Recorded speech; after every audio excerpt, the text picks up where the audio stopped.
people are just hurting right now. Yeah. People are hurting everywhere. Life is hard. People are frustrated. People are lonely. People are feeling hopeless. When I see that, I feel like my heart is just kind of filled for people. And if there is any level of influence that I have with this little tiny piece of the internet in which I exist, I hope that I can carry at least one message.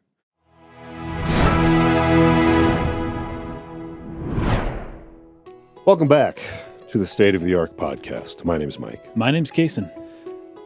We are going to be talking about the state of play and Tokyo Game Show announcements today. Yeah. A lot of new stuff, a lot of buzz in general about how bad the show was, apparently. I didn't think it was. No. I don't know how you felt. For state of play? Yeah. Fine. I thought it was average. I thought it was fine. Yeah. It was okay. It wasn't bad. Wasn't bad. It wasn't bad. And there's some cool stuff. Nothing bad. So, well, a lot of people are pissed. So, yeah.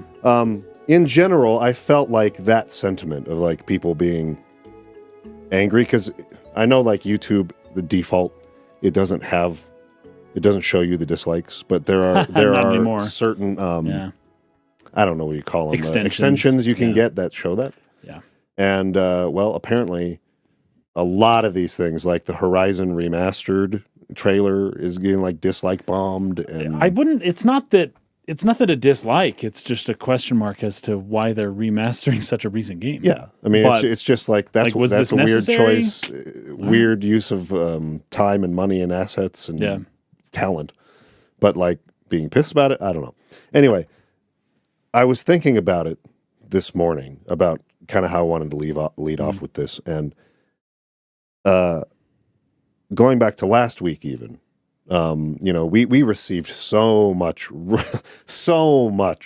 conversation, comments. I loved it. I thought it was great. It was from so many people. Oh, it was wonderful. And I wanted to read some of that. I'm not going to, because I don't think we have time. We kind of want to get into today's topic. Yeah, it's a pretty dense topic. The people wrote some like extremely detailed, long, thoroughly thought out and reasoned responses about the economics of the whole world and video games. Yeah. Yeah, and how that fits into it. And I just want to say thank you to all the people who did that. With some cool ones. And tell you, like, I read them. I learned from them. Like, thank you for doing that. I wish I could highlight that, but it would probably take 30 minutes just to get through like one comment, right? Yeah. So thank you for that. I guess I just want to say, as a result of going through all of that, and something that I want to always continue to reiterate on the show, I by no means consider myself an expert in most of the stuff we talk about here. And somehow, just the way we present or the way we talk about it, we bring people who are experts in. I'm always that's so awesome. I'm always extremely surprised by the caliber of expert that will send me messages and be like, hey, like, I mean, just unbelievable people that are watching the show. So thank you for doing that. And thank you for correcting me, because we're going to be wrong. If you're going to be on the internet talking for hours and hours and hours every week, you're going to get stuff wrong. And so thank you for doing that. Another part of it, there was a lot of people who thought we were sort of dodging what they thought was the obvious, like, real problem that's going on here. Well, since you brought up Concord, there's blowback to certain things that have been pushed in media for the last 10 years, and that the pendulum swinging back the other way, I think. And I think that's what we're seeing. There's a tie-in to all of this, like, common outrage. Yeah. Just at games in general. Just at games and people are upset films and in the entertainment in general. Yeah. I watched that state of play, and I got to the end of that, and I was like, pretty good show. Yeah. And then I started looking at the reactions to it. Yeah. And it's just like unbelievable outrage. So anyways, I was just confused. I was like, where is all this freaking anger coming from? This is crazy. Like even for stuff that left me confused or like, oh, that was kind of boring or like weird. I don't understand why you're remastering this perfectly fine game that runs really, really well on PS5. Right. I don't get it, but like no cause for anger, right? And so I was thinking about that, and I was thinking about just the level of animosity and anger that I'm seeing levied at the entertainment industry altogether. And this is kind of the conclusion that I came to. Well, and those people are mad at the investors as well. Yes. The ESG and all that stuff. Yes. This is kind of the conclusion that I came to. People are just hurting right now. People are hurting everywhere. Life is hard. People are frustrated. People are lonely. People are feeling hopeless. And this is a sentiment that I very, very deeply feel like I understand and sympathize with. Yeah. And when that is elevated, when those feelings, that stress, that concern and anxiety and hopelessness is very prevalent, right? Sort of across everybody. 4 years or so, roughly. Especially at that time. I'm just estimating, The tension seemed to be very high. When I see that, I feel like my heart is just kind of filled for people. And I get to this point. There's nothing I can do about it. Like there's nothing I can do to change anything. But if there is any level of influence that I have with this little tiny piece of the internet in which I exist, I hope that I can carry at least one message. And it's actually the message that I spoke about in one of our Patreon exclusive episodes on on Princess Mononoke. That to me is a message that I believe in my heart that people need right now because of how tense and how angry and how stressed and everything people are feeling at the moment. And so I just want to say in response to those people who felt like we were dodging stuff, first of all, that I really do believe there is a point to be made about what you're so angry about. Like I acknowledge that there is a little bit of not even a little bit, a lot of condescension coming from a certain side of the political spectrum. The worst thing you can do is do it in a way in which you're pointing the finger and shaming and doing this kind of thing. I mean, if this goes back, I think the first time I remember seeing this kind of stuff was the whole Anita Sarkeesian. Yeah, they like call back that in early 2010s. Yeah, 2013 maybe. I want to first extend an olive branch to those people who feel so strongly about it and recognize, like, there really is something to. I think she was like captured at some like meeting, saying something like, everything is racist, everything is sexist, everything is misogynist, everything's homophobic, and you need to point it all out. Right. Like that whole approach to sort of like pushing this message that I believe they genuinely, truly believe is important, is going to result in Critical Drinker and all of these types of YouTube channels that come out to just unload the ammunition and push back on it. Right. That's all that type of rhetoric will create, is a harder push the other way and a harder push the other way. That's what I mentioned that with escalates. The pendulum, Right. The, I guess, radicalization that I'm seeing from this side that is pushing against this thing that I am acknowledging. I'm acknowledging. I think it is a problem. I don't think it's the right way of going about it. What I am saying, though, is that what I'm seeing volleying back in return is doing some real damage to some people too. And so I wanted to share a story really quick about how my beliefs and my worldview was challenged and the way that I was convinced or persuaded versus the way that we see people trying to do that in this sort of like general culture war. So you know Michael. He's a coworker of mine I used to work with at the furniture store. You came with me to his house. Yes, I know him, yes. To a party that we was having. Yeah. Older guy. Yeah. He was fun. He was amazing. Yeah, he was into music. He is genuinely one of the most amazing human beings I have ever known in my 37 years of life. So I had just returned from a Mormon mission to Las Vegas, Nevada. Yeah. And I came back to Utah first, which is where we live now, but like I was struggling to find work. This was right in the middle of the 2008 financial crisis. I couldn't find work. Oh, that's right. I was really struggling here, man. living in my parents' basement. I felt like I was stifled. I was super depressed. Right. So I was like, maybe I'll have a better chance of finding work if I go back to Colorado, which is also a place I've lived in where you guys were living at the time. So I came there. You and Parker hooked me up with that job at the hospital doing the shuttle service and the valet parking. Yeah. And I also, as a second job there, had this job selling furniture. And so when I went in for my interview, I had put on my resume, I just finished this Mormon mission and blah, blah, blah, blah.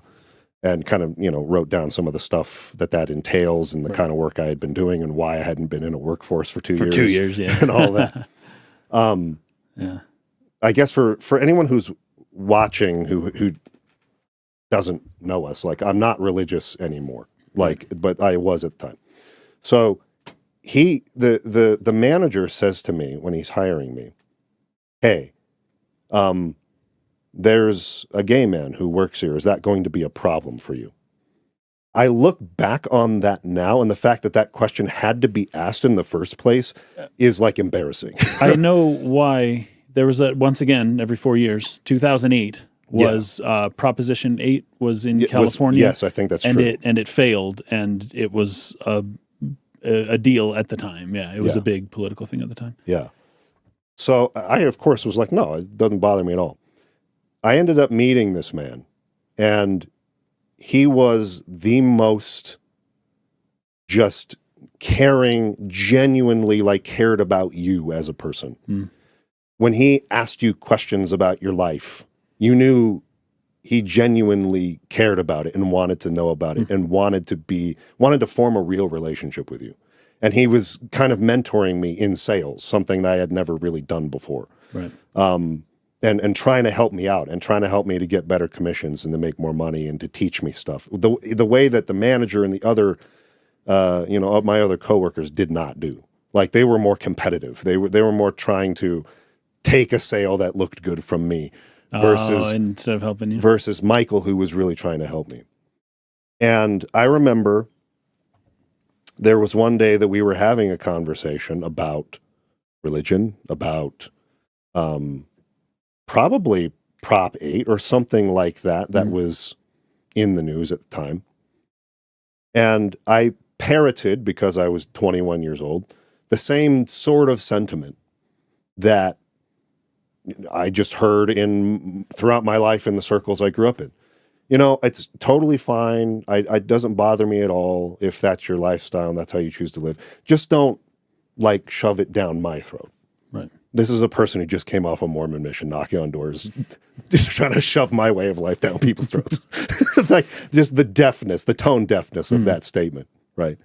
And it was the first and only time that I felt in that man's response to me that he masked it very well, but a real frustration at that. And his only response was, well, that's fine. Just don't try to shove your religion down my throat. Right. And I heard that, and I immediately realized what I had done, right? Like what I had said. And I grew up so much just in that one moment. Right. But additionally, he kind of slowly and in this very caring way, in a way in which I knew as my friend, as my mentor, as a person who really had my best interest in mind, would start to educate me about, hey, do you know when you use certain words like this or that in your common language, Do you know what that comes from? Do you know like what these people have been through? People like me. He educated me in a way that completely changed my perspective. But he never responded in anger, ever, in ways that I think I deserved sometimes to be responded to in anger. And I left that experience and I lost contact with him, and I am really mad at myself for it. I really wish I had at least kept a phone number or something to keep in contact, because I have for years wanted to call him back and just be like, hey, I want to catch up. How have you been? Like, what are you doing now, right? I visited the furniture store last time I was in Denver. He's not working there anymore, so I couldn't really find him. Anyway, the long and short of this story is that it was his way of going about talking about these things that like really struck me, and that changed the way that I think and set me in a big way kind of on a different course as to the worldview that I hold now. Right. And since my friendship with him, I have had friendships with so many people that would fall into this category of LGBTQ or whatever, or I mean, just a lot of people who, again, are some of the most genuinely amazing human beings that I know. Just incredible people that have enriched my life, that have made it better, and who I would do anything for. I think this is more about corporations trying to jump on a trend. Yes, they absolutely. see, yes. I think there's a lot of people who are a part of this movement and advocate for it. Just pandering to that group of people. That is the worst way possible to bring more attention to the real struggles and the real pain and the real suffering and the terrible hardship that these people go through. And I am seeing this ratchet up and up and up with this, again, return volley back at the Anita Sarkeesians. Right. I feel like I have to go up to that row of archers on the wall and say, guys, stop. Like, please stop. You don't know what you're doing. I've been in this camp. I know these people. They are not who you think they are. They are not the scary people coming after you the way that you think they are. And in fact, they are suffering terribly because of this awful grifting that is going on with YouTube channels, with the mainstream media, and the war that they are dividing us with, right? We cannot let this get us so obsessed and so afraid and let them prey on us this way. Let's not allow the fear that we feel and the general pain that I think is sort of spreading through our culture and that is ratcheted during this particular 4-year period. Let's not let that fear get in the way of seeing people. Just our very last video we put up, Lord of the Rings. Right. I talked about how the part that stood out to me the most in my last reading of that book was in Lothlorien, when Gimli, who has all this prejudice and hate for the elves and vice versa, he looks Lady Galadriel in the eyes, and he saw compassion. Right. She looked upon Gimli, who sat glowering and sad, and she smiled.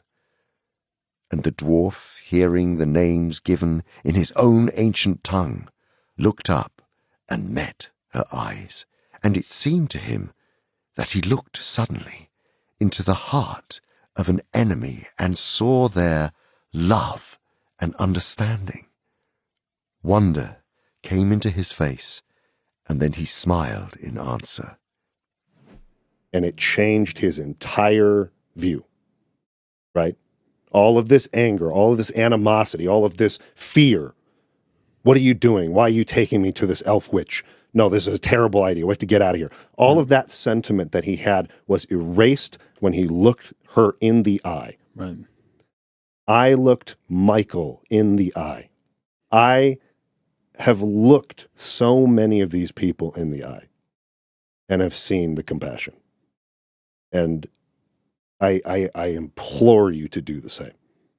These people are not after you. Let's not cause more damage. So that's the response to last week's video that I felt was necessary for me to make this week. I understand a lot of people are hurting. And we're seeing that just vomited on studios trying to make entertainment for us. and it's just like, I get it. I'm not even like faulting you for it. I don't even know if it's your fault when every day all that's pounded into your ears on YouTube and on the news is stuff that drives that fear further and further and further. But you can step back from it. You can take a breath. You need to. And you can look these people in the eye. And I'm just inviting you to do that. So, with that out of the way, let's address whether this show was really as bad as people were saying it is. So I watched it all the way through, and there were actually a couple of games that I was really, really surprised and kind of intrigued by. But it's always the ones that like are not part of a franchise or part of like some sequel to a thing. Yeah, it's and they're mostly indie games. So, The Midnight Walk. Did you see that one? The Midnight Walk? Yes, I did. The claymation one? That looked creepy and really fun. Really cool. Yeah. Yeah. It looks awesome. It looks like, I'm trying to think of what Little Nightmares. Have you ever played Little Nightmares? Yeah. Okay. It's like that kind of thing. Yeah, exactly. It looked really creepy. Yeah. So The Midnight Walk it's like this claymation horror game, right? And so there comes this point in it. It's like text in the trailer that says handcrafted in clay. And I was like, immediately I just paused the video. Okay, Did they really do this? What does that really mean? Well, like Atlassian, sorry, that's a company. Fantasian? Like Fantasian. That's exactly what I was thinking. Yeah. Because Fantasian was also in this. Yes, and it looked great. Fantasian was, they built physical dioramas, which they then scanned, 3D scanned, and then like put a little character running through them. But those were all physically hand-built environments. Did they really make these dudes out of clay? So here is a quote from the Steam page from Midnight Walk, right? Everything you see in the Midnight Walk, from the drooling snarl of monsters to the bristling treetops that line the journey, was first sculpted in clay and then 3D scanned to a meticulous level of detail. The result is a uniquely layered fantasy world with an artistic imprint, all realized in breathtaking stop motion. So, yes, stop motion. They really so cool. clay, and they said to the point that the details where you can see the fingerprints in the models in the game that they built out of the clay. That's so cool. So it looks awesome. Yeah. This is a game I'm very actually interested in following. I wonder how it plays. If this is stop motion. Like it's going to be rails, right? Yeah. Well, it's going to feel low. Well, the frame rate you're not going to get 60 FPS. I'm guessing it's not going to be a high action, very precise sort of like input type of game. It's going to be more of a be careful where you're moving. Maybe like don't get caught. Stick to the shadows, which is kind of Little Nightmares kind of game. Little Nightmares is. I assume they would probably be more like that. Yeah, at 12 FPS. Man, it's gonna be fun. It looks awesome. I'm actually really quite excited for it. I saw that and I was like, that's amazing. How could people be mad at this show? Just that alone is freaking sweet. And before that, they had so Astrobot. We talked a little bit about this.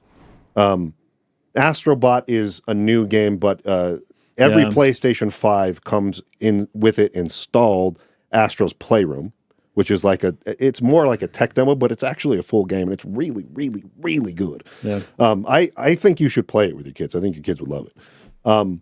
But so they made they're doing Kingdom Hearts 3 right now. So, they're playing Kingdom Hearts. Okay, yeah, well, they've beaten the first two, and so they're on to 3. And once that's done, then of course we're doing it on easy mode, and there's actually an even easier way you can do it, even on easy mode, where everyone dies in one hit. Yeah. That's how they're playing it. Oh, gotcha. So they get upset because they don't get to see the full boss before it's already dead. Yeah. But yeah, after that, sure, we can check this out. I got a PS5. It's really, really fun. And so they've made an expanded, kind of more fully fleshed out game. Yeah. And it's been reviewed super, super well. And anyway, they have some DLC, some free DLC for it. So they have like 5 new speedrunning levels and 10 new robots to save, and it's all free. So that, I feel like you can't get better than free stuff. Like, nothing to be mad at with that. So, well, free with your $900 console plus tax. if you buy PS5 Pro, I guess. Yeah. Speaking of, though, that was another thing that was announced here. The PS5 Pro, of course, going to be really expensive, but the shells, like they got new little like shells for the PS5 and paired with controllers and stuff. Yeah. I don't know if that's exciting or not, but it's a thing. It was there. Yeah. Hell is Us. This was another really interesting one. I actually am legitimately interested in this too. Well, that there's a quote, a famous quote. I can't remember who said this. It is hell is other people. Yes. And that's the quote, right? Like dealing with people and just everyone else, that's hell. It's a fun twist on that right there to say hell is us. Yeah. It's fascinating. And right at the beginning, the narration from the little girl, she's talking about how they can't play outside anymore, like things have gone crazy in the world and a bunch of people have died and a bunch of people got sick. And she says at the end of that, I used to think monsters were under my bed. My mom says monsters didn't exist. We were both wrong. Monsters are in us, like in our heads. I don't know. Hell is inside of us. Yes, hell is literally us. Hell deep. is us. We are hell. It's in here. Without even playing the game, we can do a whole podcast series on just that idea. I like that line. I thought that was clever. I thought that was cool. Brilliant. And then, I guess what I wrote here was I love to see something new at all these events. This is a brand new IP, right? This looks pretty interesting to me. It's sort of a mix between like Death Stranding's visual style, a little bit, not totally, but a little, and kind of like a Souls-like combat system. And I know that like comparing things to Souls is like a meme at this point. I get it. The Dark Souls of indie games. Right. Black Myth Wukong was often referred to as a Souls-like, and then the game comes out and people realize, well, this doesn't actually really play like a Souls game.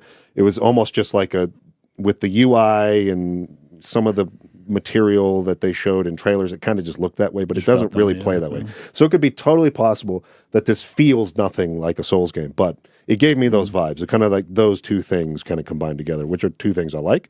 And so it looks interesting. I did, however... I have to bring this up. It was Jean-Paul Sartre. He's the one who said hell is other people. And that, of course, famous philosopher from the Nier Automata series we did. If you have not watched our Nier Automata podcast, we talk all about that dude in there. Anyway, I went and looked up the studio's former games. Yeah. And it's a little shoddy. Okay. That's the one thing that leaves me a little concerned about this, or I shouldn't say concerned, skeptical. You know what you should do? You should use all of your alternate accounts and dislike that trailer because of how skeptical you are. You should, with each of those alternate accounts, you should leave negative comments. This is the worst. And then downvote anyone who likes what's it. Wrong with you And that's what you should do. Their track record isn't necessarily great. So Rogue Factor is the name of the studio. I think they're a Canadian, from Quebec. Okay. So they made a game called Morheim, City of the Damned, which is kind of like mixed, but it's sort of like it's a tactical, like a fantasy. It's like a fantasy setting, but it's like a tactical game, maybe akin or in the same genre as like XCOM or something like that. Okay. Or interesting. Yeah. Oh, that's kind of cool. Right. So it's kind of like turn-based combat. But it wasn't. Sort of way. It wasn't reviewed very well. It was mixed. It's in that 7 range. It's not bad. But it's nothing special. But their next game, which was Under Hive Wars, was really, really poorly reviewed. It was bad. And it was a similar kind of game. And that one, I think, was based more on the 40K Warhammer universe. Whereas Mordheim was based on, I guess, there's a tabletop game called Mordheim I've never heard of before. It's classic, turn... Mordheim? Mordheim. Death Home. Yeah. The Scandinavian word, right? Yeah. So anyway, That's the only thing that has me looking at this and going, I'm not sure it's going to be necessarily a stellar game. Hey, maybe this will be their breakout. This is where they finally got it together. But it looks cool to me. Right. Then they had the Arcade Chronicles. And this game by no means looks bad to me. I think it looks pretty good. But it didn't do anything to hook me with its narration. So like the part that just starts off the trailer, the guy talking in the background, right? So he says, long ago you humans slaughtered each other until the whole world lay in ruins. Ooh, goodness. How many times, and yet you have been granted another chance in Aurora. It must be the will of your beloved mother goddess. However, I still have no trust in your kind. So it felt very generic fantasy, right? As far as I'm concerned, if you want to sell like a fantasy setting to me, don't focus so much on your grander sort of fantasy elements. Just, at least for me, that doesn't sell me on a game. Show me how you're getting on a human level. Right. In this because that's what fantasy world. is really about. Yes. Yeah. That's what I think a lot of people don't realize. Good fantasy is not about this fantasy world escapism. Yeah. Oh, isn't it sweet? Look at our governmental system. Isn't that unique and cool and different? Yeah. It's like, that's not why we play fantasy, man. It's when you use those fantasy archetypes as similes for like real individual human issues that we deal with, that I start getting like, okay, that's cool. How are they making a point about that with this metaphor or this simile in their little world? I feel like The Witcher probably does that. The Witcher's amazing. Like extremely well. And of course Xenogears is amazing. Oh, Xenogears is wonderful. So I was actually thinking about this, why fantasy is always placed in a medieval era in particular. And I think the medieval time period is the late medieval time period is the highest technology that humans got, where we were still connected with like who we are and with each other and with the ground and eating the food of the land that we grew up, that we grew ourselves and all that. I think right after the medieval time is when trade really starts to pick up. You're eating food from all over the world. People really start to become a little more detached. Technology gets better. Survival rates and all that stuff. I feel like the late medieval period is the time when humans were still basically cavemen and technology had not yet put us into this, it separated us from nature, hardly at all. And it was around that time when that started happening. So you're either late medieval for fantasy or you're sci-fi, right? Yeah. And you can tell some modern stuff, I suppose. But the stuff in between is I don't know, it's different. But when you're telling that late medieval story, the important part is that that's when the humans were still so connected socially and individually and even emotionally and with the land and all of that stuff. Yeah. That you can pull that off, and that's what you need to pull out of the fantasy is that kind of stuff. Mm-hmm. I can't remember the name of this game, but it looks really good. There's the number 33 is in the title. But it looks kind of more like a colonial age fantasy world. It's cool. People try that sometimes. It's kind of interesting. Okay. Sometimes I'm that can interested work. to see where they go with it. Expedition 33, that's the one. But there's a reason why most people opt for the late medieval. There's, I think, as well, there's just an element of if something is successful, you just repeat success. Even if you don't know try why. To mess with it and reinvent the wheel. But, that being said, sure, other games, the 80-20 rule, right? Yeah. A lot of games But Expedition 33 looks awesome. Yeah. I'm very interested in that. Yeah, you showed it to me. It looks pretty cool.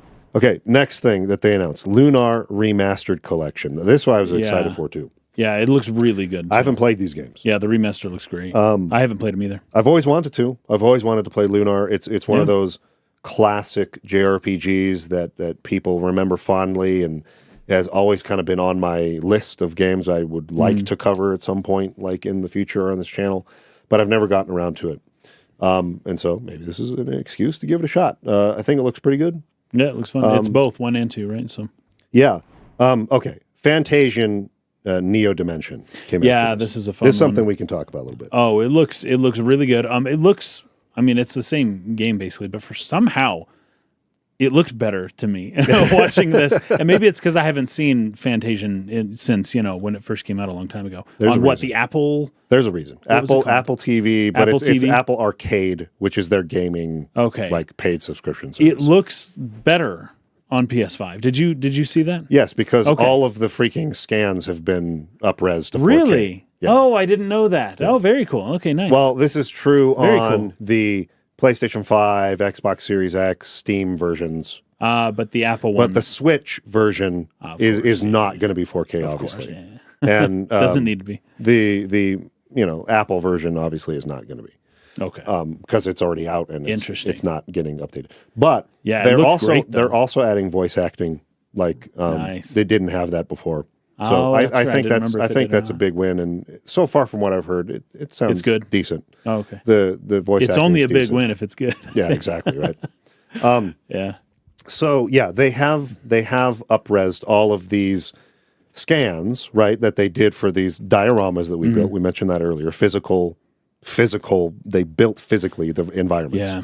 With sand and all that stuff. Took 1 million pictures of them and scanned them and created 3D models, and then did a technique called what is it? Projection mapping onto those 3D models to retain that real physical feel to them. Right. Anyway, all of those have been up-resed, so it looks a lot cleaner and crisper and better. However, I still feel like they didn't do a great job actually blending the character models onto those. Really? Onto those environments. There's something endearing about that, though. They use basically just circle contact shadows. Yeah, the shadows. Yeah, underneath, and they're not being lit in the same way that the environment's being lit. And so far too often, I can't stress enough how much it pains me to say that this is how I feel about the aesthetic of the game. Yeah. Because I love the idea. Yeah, the concept is very cool. Love it. I want to see it executed better so bad. Because I look at, say, the game we talked about earlier, what was it, Midnight Walk or whatever? Oh, yeah. Which, again, they're claymation. Similar idea. They're building a real physical thing, scanning that, and then trying to make that look clay animated like it's a real physical object. I look at the way that is executed for its concept and I go, that's really well done. I look at Fantasian and I go, man, it's almost there. It's 90% to being a completed, fully realized idea. And we who have done a lot of visual effects in our time know very well it's that last 10%. You get to 90% of a finished visual effect shot, it still looks bad. Right. It's that last 10%, that last bit of layering, that last bit of having the right transfer mode, that last compositing bit, that last touch is what goes from this is cool, but that does not look like it's physically in the environment to holy crap, that looks real. Yeah, I'm sold. Yeah. So, unfortunately, I don't think that they accomplished that with Fantasian, and it bothers me to look at it. Yeah. I am interested to see if they have, they have by far the resolution for these environments is way higher, so they'll look more crisp. But even the masking, on foreground elements that you pass behind, especially when it's like a tree or it's just clearly not masked very well. I'll be curious to see if they have refined that at all, because you can tell that you're clipping through a thing and you shouldn't be. The mask is not quite right. Anyways, I really wish that they had gone the extra mile to light the characters to match the way the environment when they scanned it was lit and things like that, and gave them shadows that actually interacted with the geometry that they have, because they scanned it and made it physical geometry for the game. They're just projection mapping the photograph on top of that. There's a way to do it. I know it's possible. I also know that it's that last 10% of effort is a lot of effort. It's expensive. And it's expensive. But I didn't love Fantasian, unfortunately. I'm not sure if I'll pick it up. Okay. So it was released in 2 parts on Apple TV. Okay. I played the first part. I did not play the second part. This is being released as one full game. Oh, really? Oh, that's cool. I think the combat's great. The combat's the best part of the game. Yeah, I remember that. It's a very tough game too. This is no Final Fantasy in terms of its level of challenge in combat. Final Fantasy is typically pretty easy. It's kind of like a game that is made for wide appeal. A lot of people can get into this. Me, my idiot, 10-year-old brain was eventually able to figure out how it works. Yeah. This is not that. These battles are tough. So I think people looking for a challenging turn-based RPG like this will really, really enjoy that part of it. But yeah, I don't know. I don't know yet if I'm going to get it. Maybe I can be convinced. Let's see. Dragon Age, The Veilguard. Yeah, I was never into these ones so much. You know what? I have tried to convince myself on 4 occasions that I should play and get into this series. And every time I go back to the first game, I just never really get that far. I'm not saying it's a bad game. It's obviously a very good game. But for whatever reason, even though it's BioWare, it's like 2005 or 6 or 7. I guess it would have been 2007 or 8. I think it came after Mass Effect. I don't remember when it was released. 2007, 8, somewhere in there. It's like prime BioWare era. And it's a medieval fantasy setting. It's like, man, this should be made for me. And for whatever reason, I just cannot get into that first game. But I have looked at the third one and thought that looked really good and really wanted to try it. So I have no idea. I probably won't play this. But I didn't think it looked bad. Did not think it looked bad. Thought it looked okay. Alan Wake 2, The Lake House. Just so everyone knows, we're about to do an Alan Wake podcast series. Yeah. It's going to be right around, the first episode will probably be on the same week, the same week as Halloween. Probably around that time. So that's coming. And we'll be playing Alan Wake 1. That's what won the poll for the last Patreon poll that we did. And that game takes place, the location it takes place at, there's this lake house, right? That's a very important area of the game. Nice. And so this Alan Wake 2 DLC, they're returning to that lake house. Oh, sweet. From the first game. Hitman World of Assassination VR. This is the one that just felt weird to watch. I wouldn't want to do that in VR, man. VR, I want to explore. You don't want to point blank assassinate people. And that VR. Wire, he's got that wire that he loops around people's That's necks a very good point, actually. It's pretty uncomfortable. It feels too oh man, I know exactly what demons this game is allowing to express in people's minds. They get to live out. It's I was really there killing the guy. Yeah, that's cool. Yeah. Pretty cool. Oh, here's something interesting that Dude McGuy is saying. Yeah.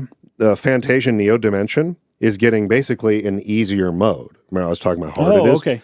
The original difficulty is becoming hard mode. Oh.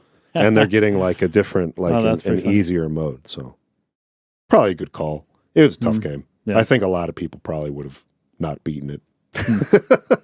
Or had been able to stick. I wonder if their part 2 sales were so low that they were I don't think people are beating part 1. I don't think you really buy the game on Apple TV though. It's just you pay for the service and you get access to it. Well, so then they would just know the people who got. They would be able to track who many people jumped over to part 2, which probably was a sharp decline. Yeah.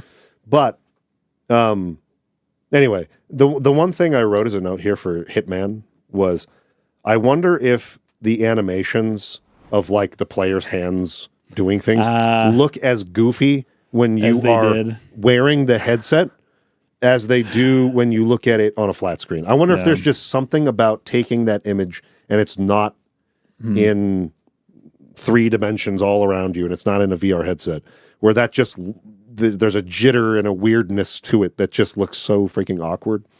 So it's the way he's holding the guns and firing them at people, and the way the knives are held, and the way the hands are doing things opening curtains to look at people. I wonder if there's the only way you can be sold on VR is to put the headset on. It just doesn't look right. It just doesn't look right on a flat screen. Yeah, it's funny because it was just a trailer, just like everything else. But then they're oh, but this is in VR, and I'm you can't you can't convey that to me on my screen. Like you can't show me that. I'm not getting it. Exactly. Okay, here's one I got actually super stoked for. So the Soul Reaver 1 and 2 remaster. Yeah, Soul Reaver. Oh my goodness. Yeah, it looked really cool. It's 1 and 2. Well, they also announced as a PlayStation Plus game they added to the service, Blood Omen: Legacy of Kain. Blood Omen: Legacy of Kain. So that's kind of like coinciding together, right? So if you have PlayStation Plus, I don't, and I never will. But if you do, you could play Blood Omen on there for free, right? It's not free; it's a subscription service. But you know what I'm talking about. Anyway, I think they also added The Last of Us, like Part 1 to that as well. So that's another game you could play if you have the service. But point is, Soul Reaver 1 and 2. I've always wanted to play these games. Yeah, I've never played always Soul wanted Reaver. to play them. Yeah. And it's coming out December 10th. And that might be right after we finish Alan Wake. Oh, that's the one coming out December 10th. Yes. That might come out right after we finish Alan Wake. It's up to some people. It will for certain be Do going you on a have to poll. play Legacy of Kain before you play Soul I don't Reaver? think so. Okay. I don't think so at all. Okay. So that will be going on the poll after Alan Wake. Okay. So if you want to see Legacy, if you want to see Soul Reaver, maybe we'll do 1 and 2. I don't know. I don't know how long these games are. I don't think they're super long. I don't think they're like, 60-hour RPGs. I think they're like 8 to 10-hour adventure games, kind of like cool. Prince of Persia or something. Nice, that'll be fun. So I think we could do that. It did have a Prince of Persia feel. It does. You have the blocks you're pushing around. Yeah. Very. That's kind of why I was so into it, because we did a stream several years ago of Soul Reaver and Blood Omen. I remember. Yep, I remember both actually. And I remember specifically pushing the blocks, which was a very PS2 era kind of like thing for puzzles. They were still doing like Vagrant Story has a lot of that. Yep. In it, Yep. Like they were still doing the PS1 stuff in PS2, and they were just trying to figure out games in the new era. Yeah. Anyway, that looks awesome. I definitely want to try it. I think it's a good way to like jump into that series if you haven't played before, and so I definitely will. And I definitely want to cover it on a podcast. Fear the Spotlight. This was interesting. I wrote, love how this one looks. And my note here, because I think we talked about this before, we're getting all, like a lot of indie developers are doing like the nostalgia kind of pull for like really well done pixel art and almost like, obviously not 16-bit, but trying to look 16-bit with the games they made. And I think I had asked some time ago, I wonder when we'll move into when indie devs are starting to use PS1 and N64. Like PS1 Hagrid and like blocky. Yeah, when they're using that aesthetic as inspiration for their games. That'll be interesting, but I wonder. So this one doesn't. This game is that. And I've seen a couple others on Twitter. I can't remember the title of it right now. Actually, there is a project that is like a Bloodborne demake. That's a fan-made Bloodborne demake in PS1 style graphics. No way, that's funny. Which is hilarious. And it actually looks pretty good. I don't know how far that project's going to go, but there's another game that I've seen people sharing that has kind of that PS1 look to it as well. All the way down to like the weird jittering of the textures and the edges around the characters. Like they're just doing it on purpose. That's so funny. I love that. I love it. And so that's why I wrote. I wonder if we're moving into the PS1 N64 nostalgia age for indie developers and indie studios now. I would love that. I would love to see more of that. Blurry textures and low poly models. On purpose. On purpose. On purpose, dude. Make it part of the look. It sounds funny, but like pixel art, my goodness. Like who would do that on purpose if you didn't have to? Mm-hmm. That's so funny. So this one appealed to me, and I got surprised that it did appeal to me as much as it did. Towers of Agasba. So I felt like the trailer didn't do much to explain what its actual gameplay loop is. So I had to go onto the Steam page and then onto like the, what was it? I went to PlayStation blog to read the rest of this. But let me know if this sounds interesting to you. Explore a stunning open world filled with majestic creatures and quirky characters. Ignore the open world. That's like everything now. Yeah. Nurture withered lands into vibrant ecosystems and flex your creativity as you build a thriving island civilization in balance with nature. Very fun. Invite friends to craft, harvest, and hang with you on your fantasy island. That sounds dope. Sounds like Animal Crossing. That's exactly what I thought. Yeah. It's got a little Animal Crossing in that sense of inviting people to your island. But it's basically this open world island, and the focus of the gameplay is rebuilding your tribe and society, building villages, planting crops, like bringing life back to this place.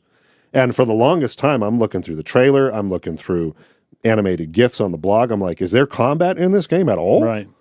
Because that's what I was confused about. I didn't see any comments. So what's the gameplay loop? So I go and I read more. Let's dive into the world we've been building. In Towers of Agazba, I don't know if I'm saying that right, the Shimu tribe returns to their homeland, where they fled from 50 years ago when the Withered invaded and wreaked havoc on everything in its path. So there's some sort of entity, I don't know, disease. The Withered? The Withered that sort of like spread through their island and killed everything. Okay. So they've returned now to try to bring it back to life. Despite the ravaged state of the land, the Shimu are intent on reclaiming their home and rebuilding their civilization. You are tasked to be a junior architect to aid in this endeavor.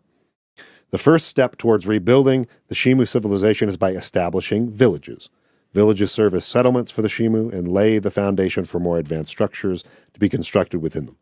Depending on the biome, you decide to place your village marker. A different village is established. So it seems to me like the major portion of this game is resource gathering, building. So a little bit Minecraft and a little bit, interesting. Animal Crossing, like you said. I think there is combat in the game. I think you will come across these withered at some point, like, yeah. and you have to craft weapons to like repel them. But it's not the major focus of the gameplay. Sweet. And that alone made me interested in the game. Yeah. It's like, this That sounds actually fun. looks kind of cool and fun. Yeah, it does. You plant seeds called colossal seeds, which will create ecosystems of various flora and fauna around it. Different biomes give rise to different ecosystems. There's like a whole a system crafted here about like balancing nature. Yeah, about I like that. finding a balance in the ecosystem. Yeah. That I love. And I wonder, you're managing that kind of thing. yeah. I wonder if there's like a Harvest Moon kind of Possibly aspect to it as maybe well. some farm or like sim Stardew Valley, inspirations. Where you have a different, you can choose a different ecosystem as a starting point, if it's tropical or something like that. Yeah. Every that'd player's be fun. experience will be different based on how they choose to build up their settlements and grow their ecosystems. In fact, you can invite up to 3 friends on your island to show off your sprawling villages once you've built your ecosystems, and they're brimming with unique plants and creatures that you've nurtured.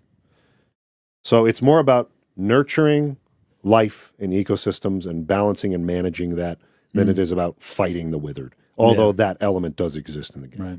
And I thought that was cool. And I think it looks really That's awesome. interesting. Yeah, that's cool. I mean, you can see how much Breath of the Wild has influenced open world, because they're all using like the gliders, the gliders to like fly around and stuff like that. Looks good though. Yeah, that was It brilliant. comes out in November.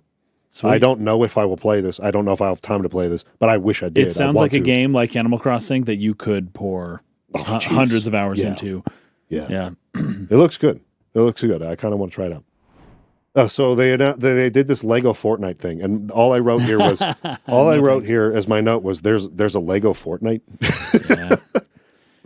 Maybe people don't know this, but we know the guys who made Fortnite. Yeah, we met them. Old Chair Entertainment. We met them. Chair Entertainment. Donald Mustard. It was funny because we were filming a thing with them for Shadow Complex, and Donald was there. He's in our behind the scenes video, and he was talking about this project he was working on behind the scenes. It was Fortnite. It was Fortnite. We had no idea. And he was like, "Yeah, we're excited. It's going to be a fun thing." And he was also doing something with J.J. Abrams at the time too. And yeah, it was just so funny that then it becomes the biggest game ever. And I'm just like, we know that guy. Yep. That was pretty funny. We made videos for their prior game, Shadow Complex.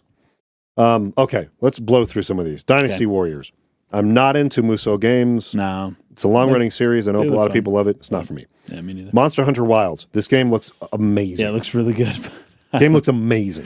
Monster Hunter's got this silliness to it that I do like. I love it too. But I love the tone. I just never really get into the games. The only thing that holds me up, I always play these games, and for like 25 hours, I'm so into it. And then they eventually, there's a grind to it that for me is hard. And it's the loot drop. Oh, you didn't get the right drop. You got to go back and do it again. Do it again. Yeah. Do these long battles again so that you can collect enough parts to craft the thing you want so you can actually fight the battle you wish you could fight.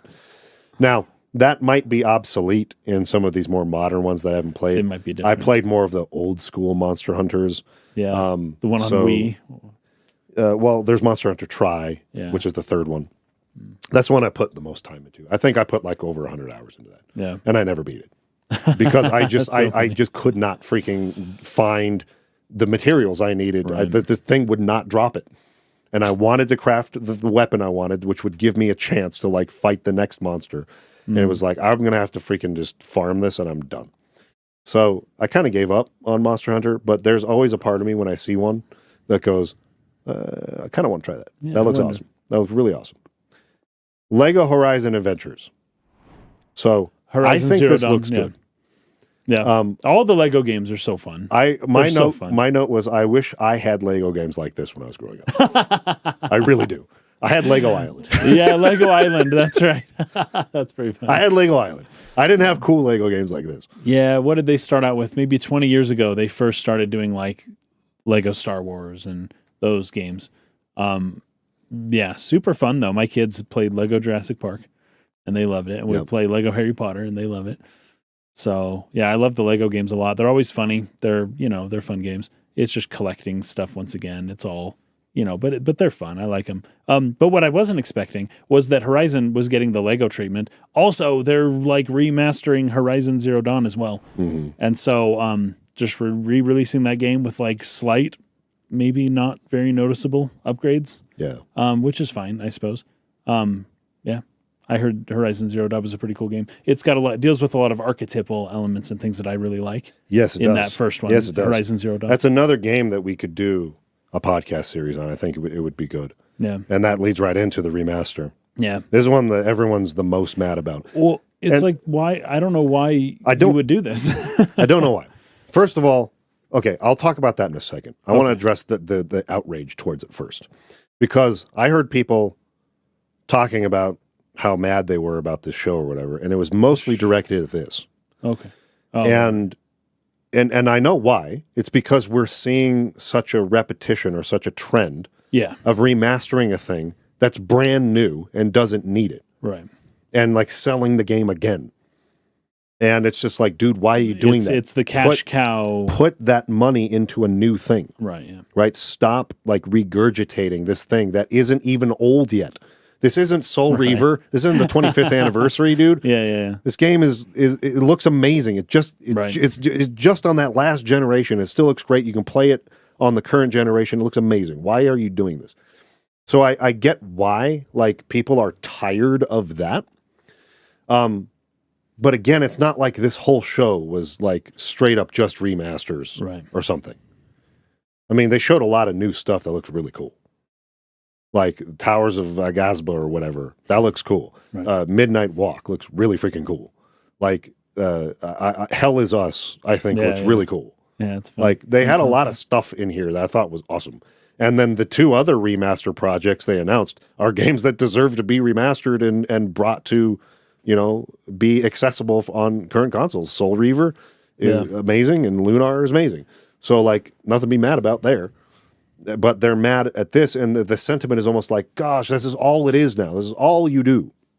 And maybe that's true if we're talking about like Sony as a first-party developer or something like that. They're not putting their resources into making, new IPs or at least sequels to existing IPs that are new games. Yeah. It's like they're putting everything into just remastering old stuff.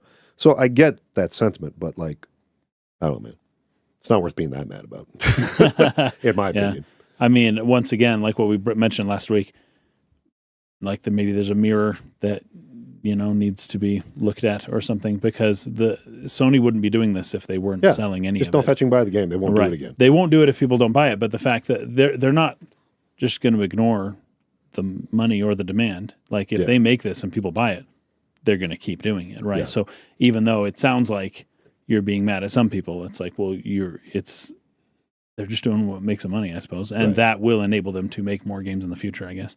Yeah. Or to remaster more games in the future, as it turns out. Right. Exactly. But either way, it's not just them deciding it against everyone's will, for that thing.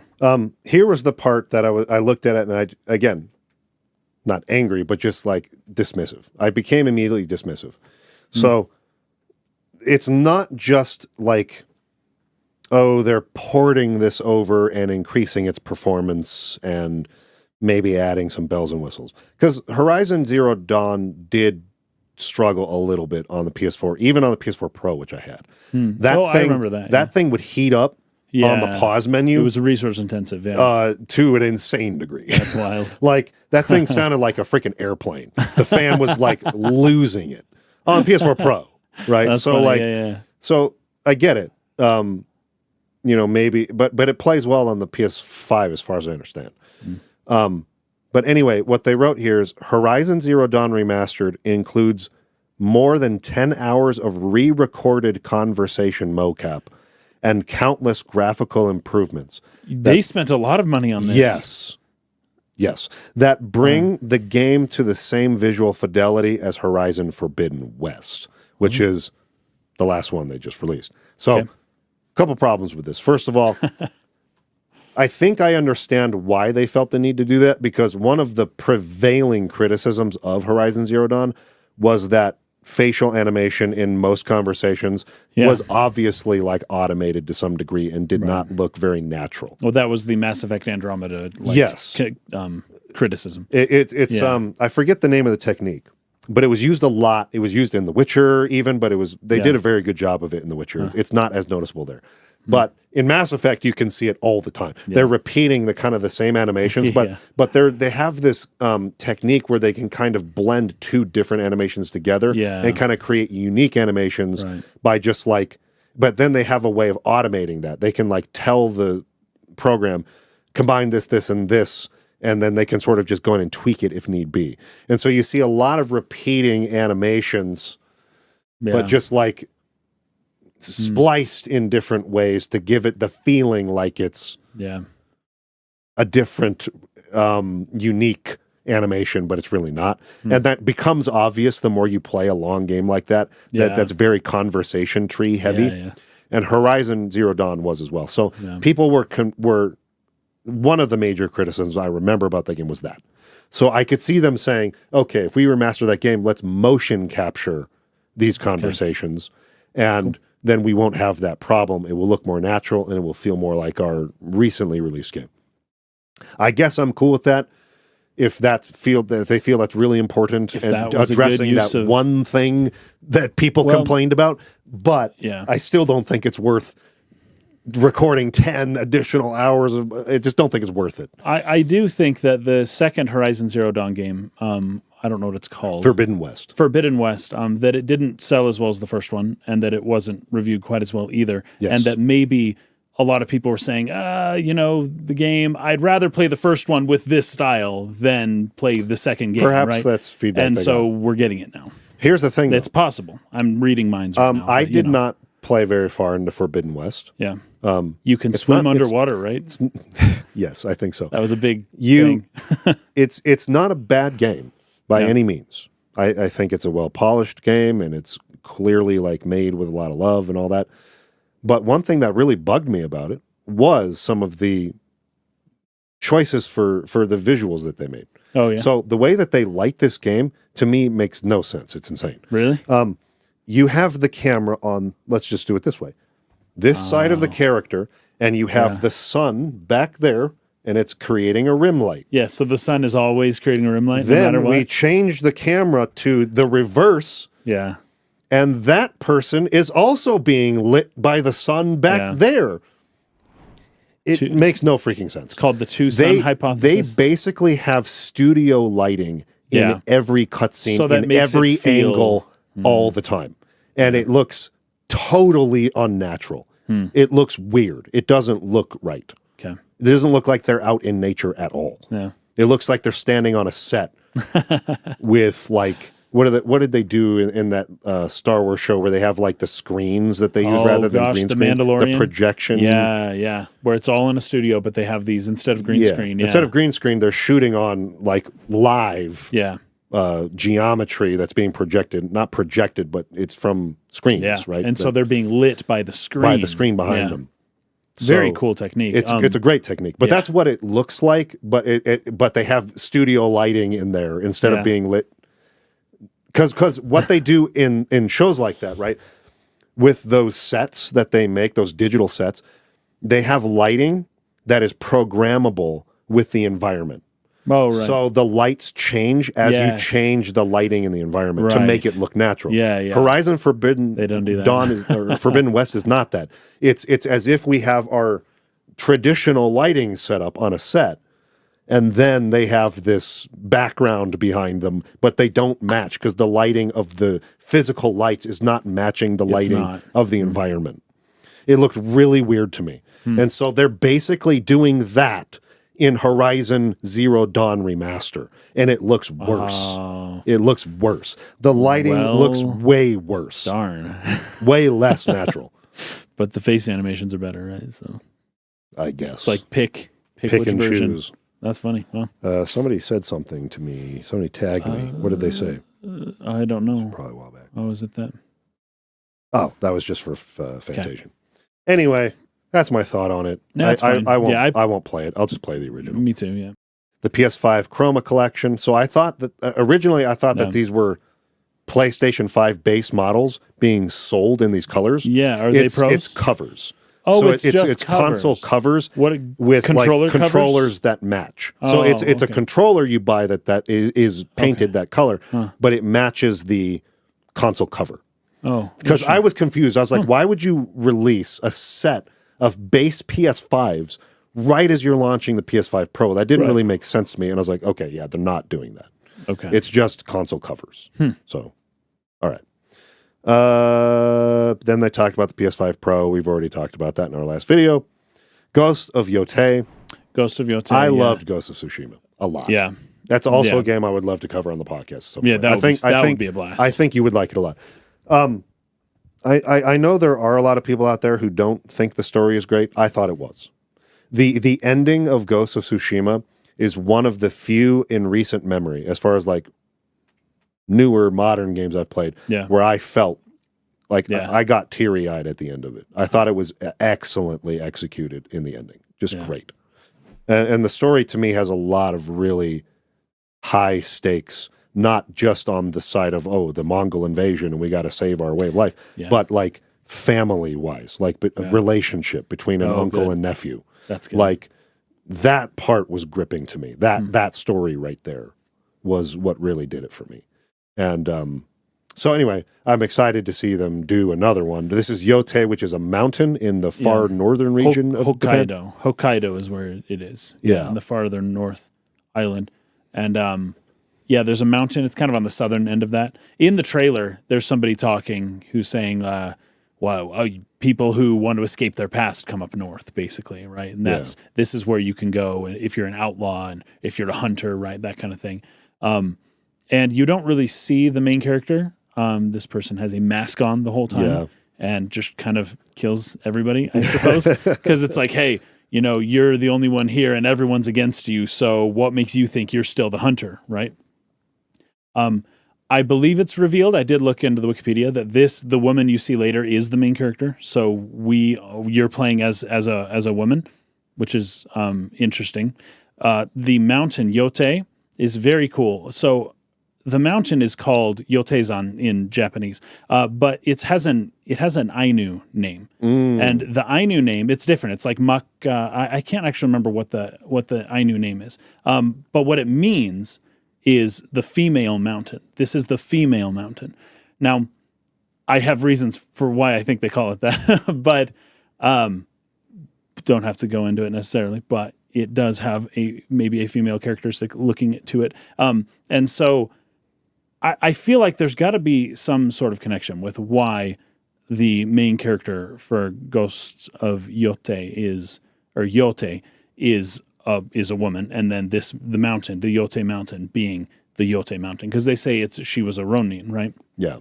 I don't know if there were any Ronin that were female. I don't know. Maybe history has like one. And so, but this is from 1604, I think, is when they're saying this takes place in 1604. And it looks fascinating to me. The gameplay looks cool. I definitely want to try it. The setting looks cool. But this, once again, they didn't like show much gameplay here. It's mostly just interesting scenes, a lot of pre-rendered stuff. I wonder how far along they are. I mean, I think Ghost of Tsushima came out in 2020, so it's been quite a while. And I'm pretty sure they're building it the same engine and using a lot of the same assets. So good. The opening scene for Ghost of Tsushima with so the good. fire and the village. It's so cool. Like It's that, so cool, dude. I started watching the game because I was like, this looks sweet. Do you know And another reason why I think it'd be at great that to point, cover that? I stopped watching because I was like, I've got to play this. Another reason why I think that would be great for us to cover is that you can do. There's two things you can do. You can play it in Japanese, Yes. so with Japanese voices, And you can put on the filter that makes it look like a Akira Kurosawa. Kurosawa film, which is so cool. freaking awesome.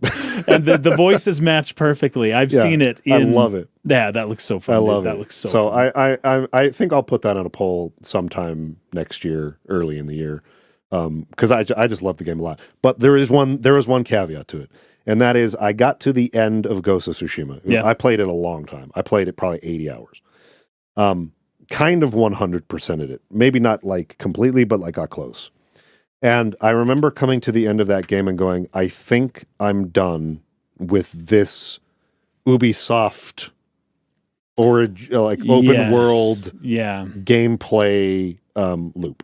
Okay. I think I'm done with it. And Ghost of Tsushima has that. It's basically that same style of game. Interesting. It looks so cool. It's looks executed so really well, and it's really good. They don't cut corners. Like the developers obviously cared a lot and handcrafted a really great game. But it is in that style. And I say the same thing about Zelda, right? Zelda with the towers and stuff, you go up the tower, you unlock a little bit of the map, you go to this tower, unlock a little bit of the map. But Zelda did a couple things that made the game more interesting than what Assassin's Creed had been doing for a long time. Yeah. And that was being able to climb on any surface, which allowed you to traverse and explore in ways that those other games don't, because there were very obvious footholds specific and places where you can and can't climb. Yeah. I mean, Horizon is also this style of game. You can only climb certain places.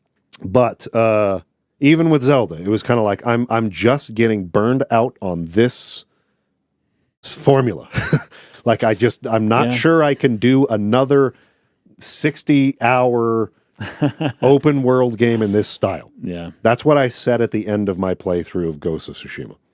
So that was a good way to end it. That was a nice cherry on the icing. I'm not sure that I would be able to hang with Yote all the way through if it is in any way tedious in that sense. I don't see why it wouldn't be. And basically it's exactly what it's going to be. Yeah, that's exactly what it's going to be. So we'll see.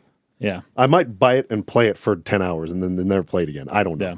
But I did really love the first one. I want to support Sucker Punch and the work that they're doing. Yeah, totally. But I'm just not sure I can play all the way through another one of those types of games. Anyway, that was the last game, of State of Play.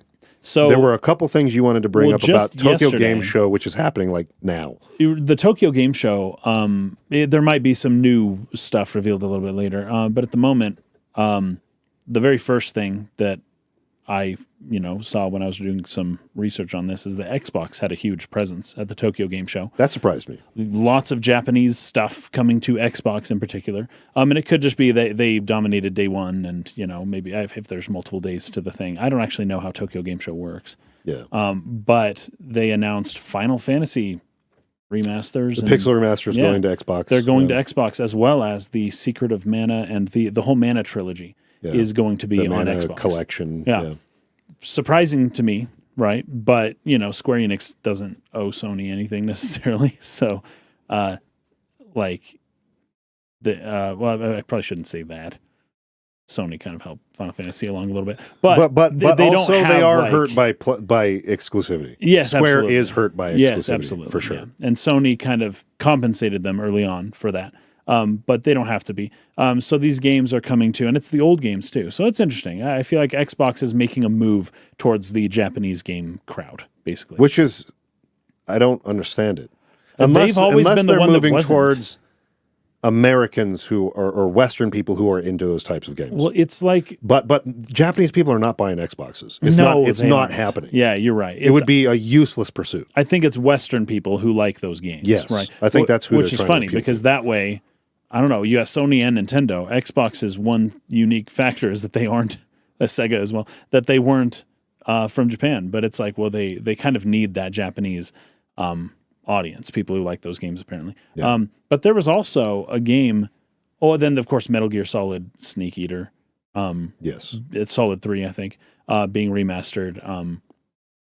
And we've known about that for a while, I think, though. Yep. A game that looked really fun that I would bring up here is, what was it called? Give me a sec. It's called Threads of Time. Threads of Time. Looks awesome. Yeah, Threads of Time. Yep. So this game, I don't know if anybody's heard about this. I don't know if this is one that has been in the, like, people have been talking about it for a while, or if this was its very first reveal. But that game looks really cool. That game, it's basically the HD 2.5, like the 2.5D Yep. that Square Enix has done with like Project Octopath Traveler and things like that. But it's mixed. It's sort of like a what's that? A second story. What's that one called? Star Ocean. Star Ocean second story. It's got that kind of feel as well. And it looks really good. It looks like an immersive, like pixel art with anime cutscenes.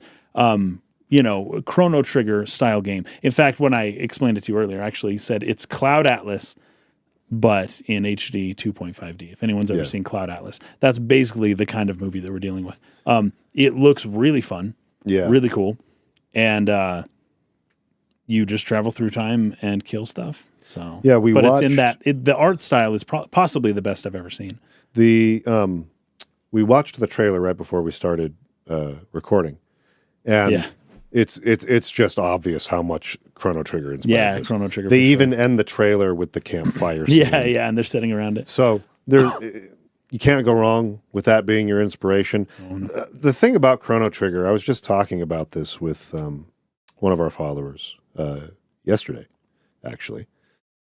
He had never played Chrono Trigger before. And I was talking about, maybe we'll put that in the polls soon. And he's a big Xenogears guy. And so I tried to sort of like give him the right expectation, because everyone talks about Chrono Trigger being the best RPG of all time and stuff.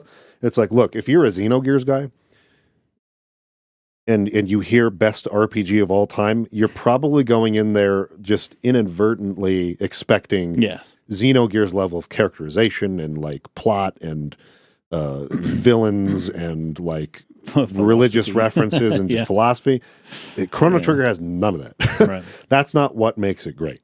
It's a very simple story executed basically to perfection that wastes not 1 second of your time and is like immaculately polished. No stone is left unturned. There's nothing that feels unfinished. Every quest is like handcrafted and amazing. Every environment it's just a perfect, simple game, right? So I explained this to him, but I was like, here's the thing that for me, though, is like the real draw to Chrono Trigger outside of the music and the excellent visuals and all that. There is something so appealing to me about seeing that world change as you're going through time. Through the ages. Whether you're going 65 million years in the past or 12,000 years in the past or 100 years in the past or was it 500? It's 500 years in the past. And then 1,000 years in the future. Yeah, or in the future, the apocalypse. You see this same world, these same continents, these same cultures and descendants of certain characters and whatnot. You see them all through these different times. And there's something about that just like absolutely speaks to, I don't know what you'd call it, like almost like the human spirit of exploration, right? We've reached kind of like the end almost, not completely, but almost, of where we can go on this planet. So it's like the next frontier, as they say in Star Trek, is the stars in space. Frontier. But like imagine time being something you could explore, right? That speaks so much to that sense of adventure and like that sort of exploring spirit. Then that opens the current place up to like endless possible ways to explore just the same place. Yes. Explore the same place in all these different times and see how it changed. That's cool. It's just such a cool world concept. Yeah. And often I would find myself just using the I forget the name of the time machine in the game, but the little thing you fly in and go through different times. The epoch. The epoch. That's it. And just going through the different periods and just looking at the differences on the world map. Yeah. What's different? What can I go to here that I can't go to here? Like, it was I just loved that. I loved it. And I loved the end of time where it's just like the man standing under the post. Yeah. There's this sense of mystery around this guy who's like seen all, he's at the very edge of it. He's at all the way at the end of time. He's seen it all. Right. That's almost like you look at space in terms of like the end of the world, right? But then there's also, you think of time as a landscape. Yeah. You know, when you can move through it, all of a sudden it becomes a landscape, and there's an edge of time. Yeah. And that's just a cool concept. It's a really cool It's so concept. cool. And so there are very few games that do this kind of thing, that explore this sort of time travel element in the way that Chrono Trigger did. Of course, there's Radiant Historia, which was just brought up here in the chat, which is another one of my favorite games. Played that one. I love Radiant Historia. It's so good. On the podcast. We will do a podcast on that eventually. But the fact that this game, you said it was called Echoes or Corridors of Time? Threads of Time. The fact that it's doing that or it's attempting that makes it immediately, I'm all over that. I'm following this now. I want to play this. Just that element alone just speaks to me. Not enough games have attempted that concept. I'd love to see it more. Yeah. I don't know how well it will succeed, but the concept alone is fascinating, and I want to see it. And once again, I know nothing about the game other than the trailer, but it definitely spoke to me. This was the kind of art style that I have come to appreciate a lot. Yeah, the pixel art. It's like the modern blend, a perfect blend of modern with the old, right? Yeah. And it meets right in that sweet spot right there. Yeah. Well, guys, I think that's going to be it for this episode. Hopefully you enjoyed it. If you did, like the video. Subscribe to the channel. We have a lot of really good stuff coming up. Yeah. I mean, some really exciting guests.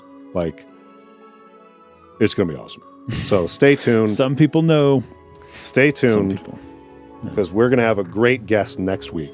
Yeah. And when we start Alan Wake, we're going to have some really great guests, I think. Nothing's finalized there, but I'm feeling very confident about it. So, thank you for watching. Thank you for supporting us, and we will see you next week.